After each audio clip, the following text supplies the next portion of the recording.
Hello बच्चा party. आज हम लोग चैप्टर स्टार्ट करेंगे एरिया रिलेटेड सर्कल, जो कि क्लास 10th का है आपका। और बच्चों इसमें हम लोग ज्यादा चीजें नहीं पढ़ेंगे, जैसे कि आपके एग्जाम के लिए बहुत ज्यादा इंपॉर्टेंट है। इसमें हम दो चीजें पढ़ेंगे, जैसे कि आपका सेक्टर जो कि आपके पेपर में पूछा जा रहा है, और दूसरा हम लोग पढ़ेंगे सेगमेंट। ठीक है, क्या पढ़ेंगे? सेगमेंट।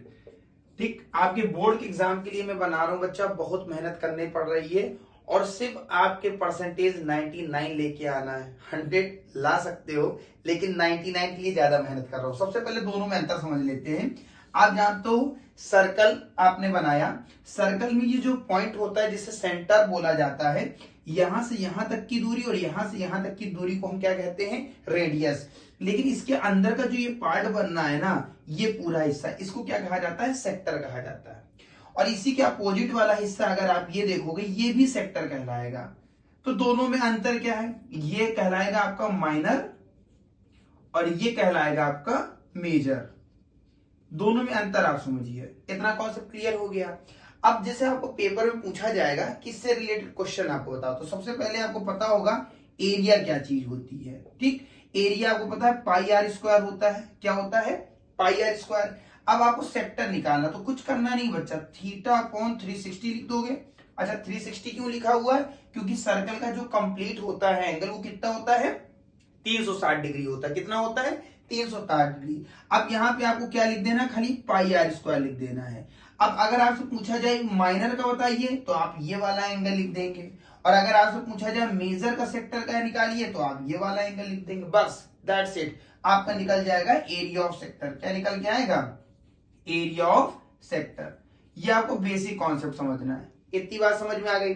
अब और सेगमेंट समझ लेते हैं। जैसे कि अभी हमने क्या बताया आपको, ये आपका सर्कल है, ठीक है। और अगर सर्कल को अगर ध्यान से देखो बच्चा, अभी मैंने वैसे जैसे ये बताया, ये वाला हिस्सा जो आपका क्या कहलाया, अभी थोड़ी देर पहले बताया, रेडियस कहलाया। और ये पूरा हिस्सा आपका क्या कहलाता है? सेक्टर। बस कुछ नहीं करना, इसमें आपको एक लाइन ये खींच देनी, ये वाली लाइन।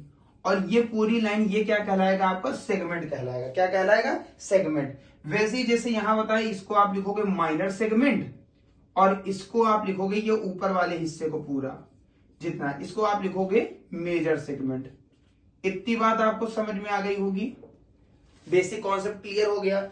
अब इसी में हम लोग डिटेल एनालिसिस करेंगे। डिटेल एनालिसिस जैसे इसका फॉर्मूला बताया, इसका क्या करना है? सबसे पहले वही जो आपने निकाला है, ये थीटा अपॉन 360, ठीक है, इंटू पाई आर स्क्वायर, ये तो आपका निकल गया। लेकिन आपको क्या करना है? ये जो ट्राइंगल बनना है ना, ट्राइंगल, इसको लेस कर देना, यानी एरिया ऑफ ट्राइंगल।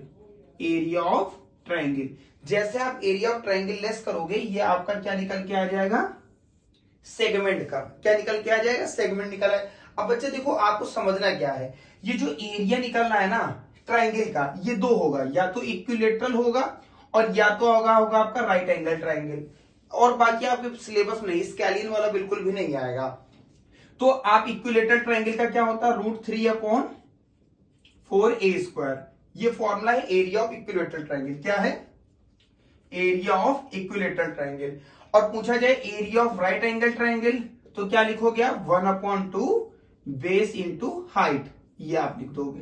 इतनी बात समझ में आ गई। तो ये बेसिक कॉन्सेप्ट आपको समझना है। क्या समझना है? Basic concept. अगर ये चीज आपको क्लियर हो गई ना, तो इसी से रिलेटेड हम लोग कुछ क्वेश्चन पढ़ेंगे। बस इसके अलावा आपके सिलेबस में बच्चा कुछ नहीं है। बस यही दोनों चीजें आप घुमा घुमा के पूछेगा, और इसी से रिलेटेड आपको क्वेश्चन। कई बार बच्चे कंफ्यूज हो जाते हैं इसी में। जैसे सेगमेंट से रिलेटेड मैं क्वेश्चन आपको बताऊं, जैसे कई बार आपको अगर बेसिक एनालिसिस में आपको करके दिखाऊं, इसी में मैं आपको समझा देता हूं, अगर ये आपको क्लियर हो गया होगा। जैसे आप ये देखो ध्यान से, ये है आपका ट्राइंगल। क्या है? ट्राइंगल। तो कभी कभी आपको ये रेडियस दे रखी होती है, जैसे मान लो 12 है, ये भी 12 है, ठीक। तो आपको ये पता चल जाएगा ये 12 है, ये 12 है, तो इसके सामने ये